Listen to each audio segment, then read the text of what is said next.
ኢክራም ዶክተር ኢክራም አይ ቲንክ ሰምቶኛል። ሙልጌታ እንዴት ነህ? ዶክተር እግዚአብሔር ይመስገን ሰላም ነው ዶክተር። ፒስ ሁሉ ሰላም እግዚአብሔር ይመስገን ሰላም ነው። ምን አለ ምን ይዘህ መጣህ? ስኳር ጨምሯል እና ስለሱ አንዳንድ ነገሮች እንድትነግረኝ ነበረ። አሁን አንድ ወር ምናምን ሆኖኛል። ስንት ዓመት ነው? 49 አካባቢ ነኝ። መቼ ነው ያወቅኩት ስኳር እንዳለብህ? አሁን ከአንድ ወር በፊት። ዘግይተህ ነው ያወቅኸው? አዎ ያው ሲያመኝ ነው እጄን አመመኝና በጣም ጠዘጠዘኝ እንትን አለኝ። ሆስፒታል ሄድኩኝ። በኋላ ስኳር ጨምሯል የሱ ችግር ነው አሉኝ። ስንት ሆነ ስኳሩ? ስኳሩ የዛን ጊዜ 268 አካባቢ ነበር። ምን ተሰማህ የተነገረ ቀን?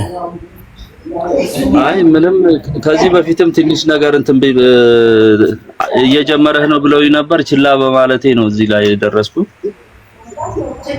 አሁን መድኃኒት ላይ ነህ?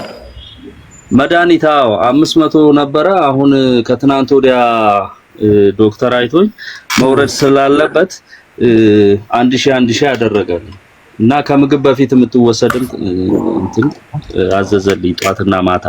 በአንድ ወር መድኃኒት ተጨመረ? መድኃኒት ይሄ መውረድ ስላለበት 1000 ግራም ውሰድ አለኝ። ገባኝ። በአንድ ወር ተጨመረ ነው እያልክ ያለው? አዎ እንግዲህ ምን ያሳያል? ገብቷል። እንግዲህ የኛን ፕሮግራም አይተህ ከሆነ የታመምከው የዛሬ ወር ሳይሆን የመጀመሪያ ቦርጭ ብቅ ያለች ጊዜ ነው። እንግዲህ መቼ ነው አንተ ብቅ ያለችው? ምን ቦርጯ? ኧረ ትንሽ ዘግይታለች። ስንት ዓመት ሆናት? የኛ እኮ 30 ዓመት ሊሞላን ነው ቦርጫም ከሆነ አሁን አጠፋ ነው እንጂ። ኦኬ እኔም አንድ ከ10 ዓመት በፊት ይሆናል። አንተ በቃ ስለማላደርግ ነው። ከዛ በፊት አንተ ምግብህንም ጥንቃቄ ስፖርትም ትሰራ ነበር ማለት ነው? ስፖርት ላይ ብዙም የለሁም። ያው ስራ ስለምሰራ ስፖርቷ ላይ የለሁም። ለዚህ ነው። እንደው የኛን ፕሮግራም አሁን ተከታትላል ከዚህ በፊት? አዎ ባለቤቴ ነች በጣም የምትከታተለው። ስለምን ባለቤቴ ነች እየተከታተለች ያለውን ነገር እንትን ያደረገችኝ። አዳስ የኔ ባለቤት ነች።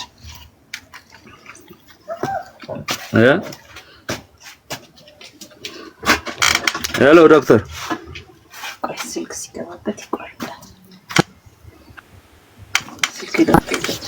ይቅርታ ስልክ ገብቶብኝ ነው።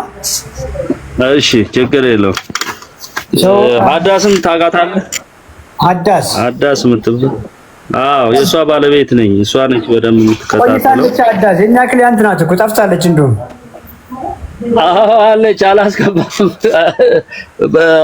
ስላልገባሁኝ ነው ትላለች። ትከታተላለች በየቀኑ ነው ክሊያንቴ ያለች አዳስ የምትባል እሷ ከሆነች ከዚህ በፊት ጆይን ያደረገችን። አይ አይደለች ሌላ ናት። አዳስ ድብቋም ነበረች ነው። አሁን ወደ አዲስ አበባ ሙቭ አድርጋለች። እቺ የደብረ ዘይት ነች። በቃ ሌላ ልጅ ናት። እስኪ አመጋገብህን ንገረን። በፊት የነበረው አመጋገብ ምን ይመስል ነበር? አይ አመጋገብ ምንም ምርጫ የለም። የተገኘውን ነው የምጠቀም የነበረው። አሁን ይሄ ምልክት ከታየ በኋላ ነው እንግዲህ ሀዳስ አንዳንድ ነገሮችን እንትን እያለች ወደ አትክልቱ ምናምን ቅባት ነገሮች እንዲቀሩ እያደረገች ነው። በፊቱን እንወስድ ሰዎች እንዲማሩ ለስላሳ፣ ጁስ፣ ቢራ፣ ድራፍት ነበረ። አይ እኔ ጣፋጭ ነገር በእርግጥ አልወድም፣ ግን እኔ አሁን ድራፍት የሚባለውንም አንዳንድ እንትን ሲሆን ነው እንጂ ስራዬ ብዬ አልጠቀምም። እኔ እንደዚህ ጉድ ያው እንጀራ ዳቦ ያው እንጀራ ያው እሱ ያው ኮመን ነው። ባለቤቱ ደግሞ ባለሙያ ናት። ይሄንን ወጥ በደንብ አድርጋ ጣፍጣ ነው የምትሰጥህ። አዎ እሱ እንግዲህ የታወቀ ነው። የሚጣፍጥላቸው ደግሞ ትንሽ ቅቤ ትንሽ ቅቤዋ ነው። አዎ ቅቤ አለ። ያው ፍርፍር ደግሞ ያው የታወቀ ነው። ቅቤ ጠጣ ፍርፍር፣ ዘይት ጠጣ ፍርፍር አለ። አንዳንድ ጨጨብሳ አለ፣ ቂንጬው አለ። ምን ያለ ነገር አለ። እውነት ነው። እንደነዛ አይነት ነገሮች ለወጥ ይበል ተብሎ እንግዲህ ስጋ ትበላለህ፣ ጥሬ ምናምን ትቆርጣለህ። ያ ስጋ እንጠቀማለሁኝ፣ ግን ጥሬ እጠቀማለሁ፣ ግን ብዙም አይደለሁም። ጮማ እንደዚህ አይ አልወድም። ጮማ ራሱ ያው እንደዚህ ትንሽ ወፈርም ስለምን ጮማ አልወድም። ምንድነው እናንተ ቤት ስቴፕል በጣም የተለመደ የማይቀረው ቁርስ ላይ ምንድነው? ብዙ ጊዜ እንትን ቁርስ ያው ፍርፍር ነው። ይሄ ፍርፍር እኮ በቃ ምርጥ እኮ ነው። ፍርፍር ግን ሲበላ ደስ ይላል። የምሬን እኮ ያምረኛል እኮ አሁንም እንደው አንዳንዴ በቃ እኮ በቃ ውልብ ይለብሃል ነው። እውነት ነው። ግን ረስቼዋለሁ።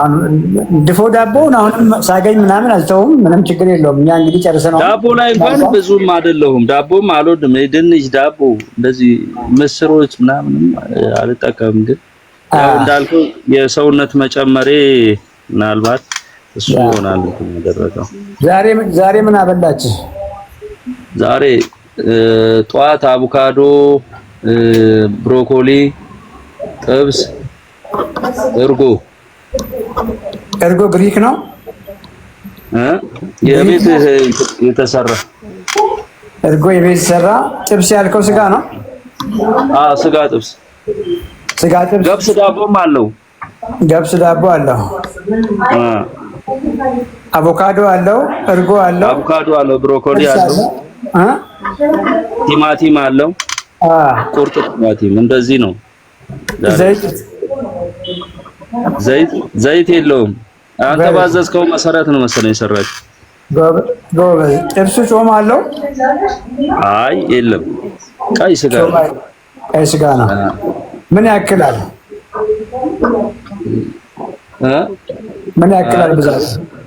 ከሩብ አነስ ይላል። 150 ግራም አካባቢ እናድርገዋ። እንደዛ ይሆናል። አቮካዶ ስንት በላ? ስንት ነው ያደረግሽው? አንድ አቮካዶ፣ ካሮት፣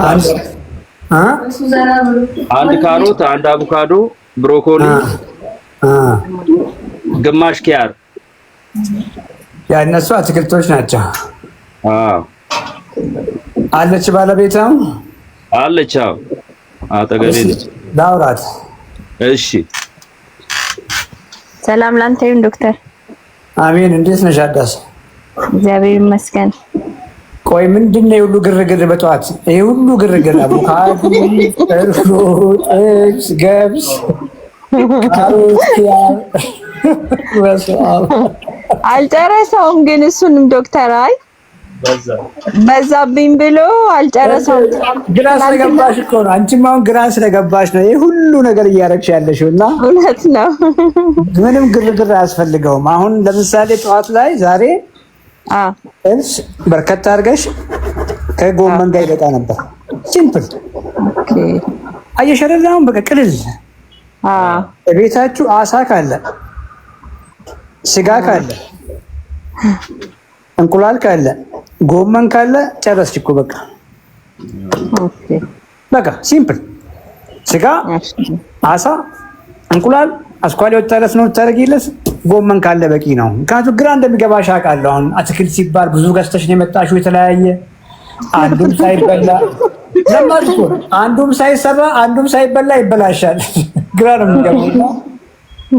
በቃ ሱፐርማርኬት ገባሽ የምትገዢውን ታውቂያለሽ። ፍሪጁን ክፍት ታደርጊና አሳ ዶሮ ስጋ ነክ ነገር ቺክን ብረስት ስጋ ፒክ አድርገሽ መውጣት ነው።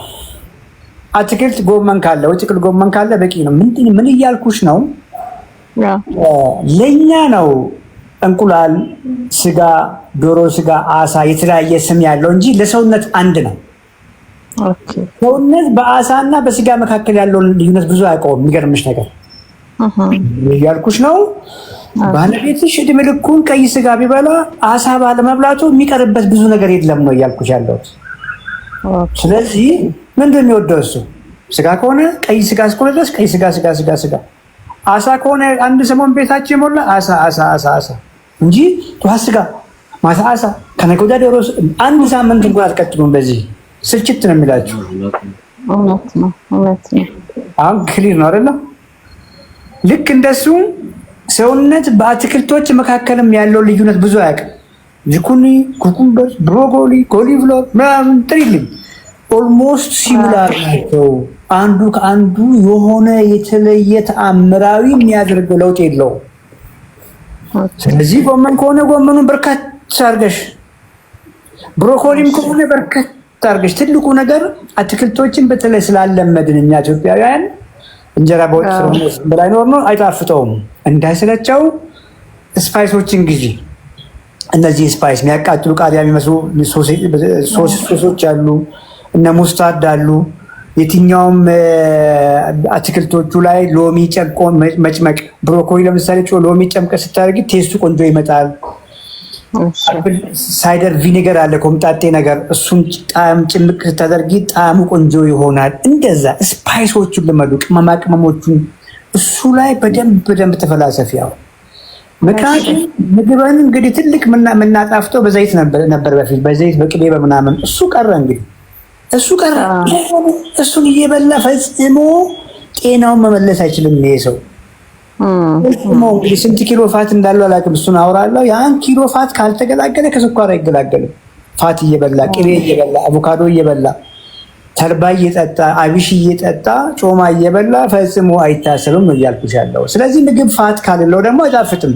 ስጋ ፋት ካሌለው፣ ጮማ ካሌለው፣ በቅቤ ካሌለው፣ ቁሌት ካሌለው ደስ አይለውም፣ አልለመደም።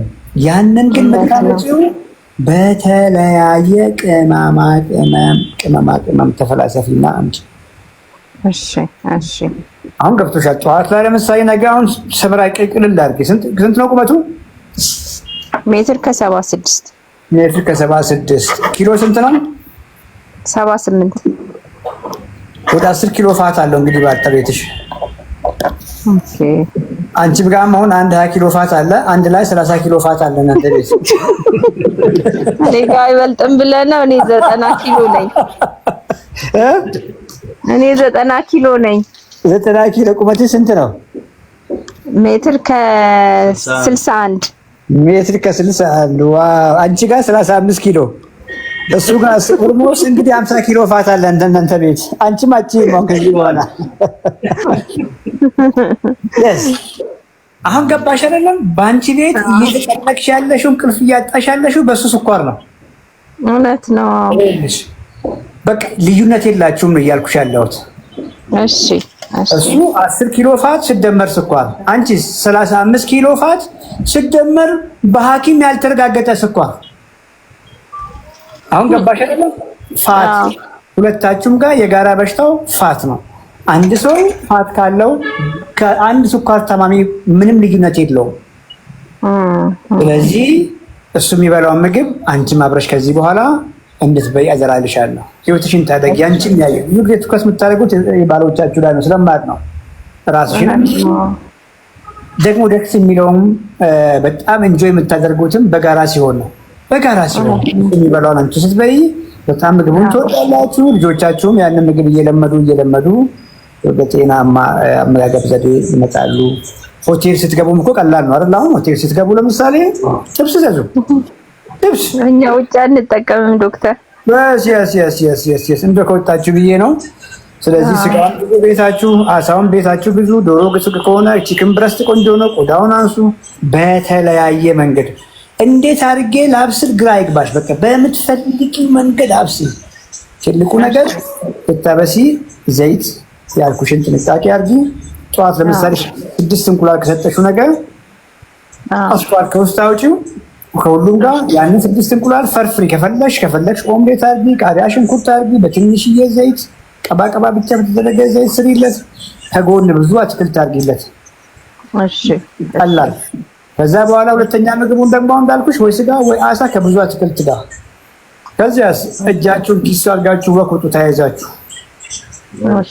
እሺ እንግዲህ ይሄ እስከ መቼ እንደምቀጥል አላውቅም። ደጋግሜ በምክንያቱ እንደዚህ ብዬ የምለው በተለይ ባለቤትሽ አሁን ባልኩት መንገድ የሚሄድ ከሆነ ከሐኪም ጋር ተነጋግሮ መድኃኒቶችን ማስቀየር ወይ ደግሞ መቀነስ አለበት። በተለይ ትንሿ ተጨምረልኝ ያልከው መድኃኒት ሳይኮ ትከታለች። የመጀመሪያ ቀን ነው ማቆም የሚያስፈልገው።